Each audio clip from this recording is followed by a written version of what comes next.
ખેડા બાદ હવે આણંદ જિલ્લાના આરોગ્ય વિભાગમાં વહીવટી ગોબાચારીના ગંભીર આક્ષેપો સામે આવ્યા છે। ઉમરેઠ બ્લોક હેલ્થ વિસ્તારમાં ફરજ બજાવતા બે આરોગ્ય કર્મચારીઓના વાયરલ વિડીયોએ સમગ્ર ચરોતરમાં ચકચાર મચાવી દીધી છે। આ કર્મચારીઓની લાયકાત અને તાલીમ પર સવાલો ઊભા થયા છે।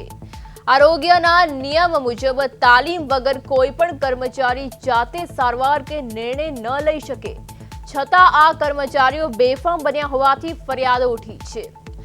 સેમ્યુઅલ ક્રિશ્ચિયન નામના કર્મચારીઓ વિડીયો વાયરલ થયા બાદ આણંદના CDHO પિયુષભાઈ પટેલ દ્વારા કરવામાં આવેલી તપાસ પર પણ શંકા વ્યક્ત કરવામાં આવી છે। અરજદારો દ્વારા રાજ્ય સરકાર અને જિલ્લાના ઉચ્ચ અધિકારીઓને લેખિત રજૂઆત કરવા છતાં નક્કર તપાસના અભાવે આ મામલો સવાલ થઈ રહ્યો છે।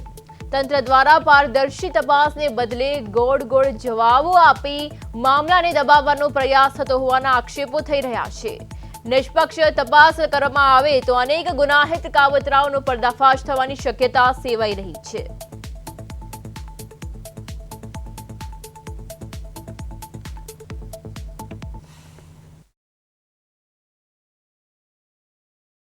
તપાસ પણ કરવામાં આવી છે અને આક્ષેપોમાં કોઈ સમર્થન પણ નથી, એ પણ અમે એમને લેટર દ્વારા જાણ કરવામાં આવ્યું છે।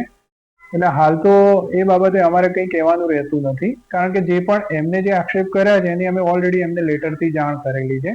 એટલે એ પોતે પોતાની ફરજ પર આવે અને રેગ્યુલર એ બાબતની અમારા દ્વારા તપાસ કરી અને બાબતોમાં કોઈ સમર્થન નથી તેવું અમારા તપાસ અધિકારીએ જણાવીને અમને રિપોર્ટ આપ્યો છે અને જે બાબતની અમને વિલિયમ્સને જાણ કરેલી જ છે।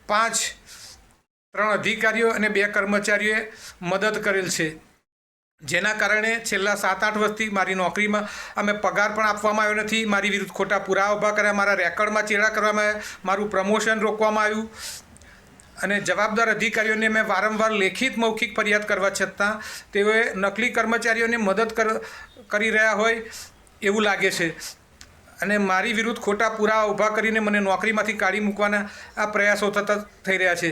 આ અંગે મેં હાલમાં થોડા સમય પહેલાં ઉમરેઠ પોલીસ સ્ટેશને પણ જવાબ લખાવેલ છે અને હું જ્યાં અમદાવાદ રહું છું ત્યાં ગોમતીપુર પોલીસ સ્ટેશને આ બાબતે મેં ફરિયાદ કરેલ છે।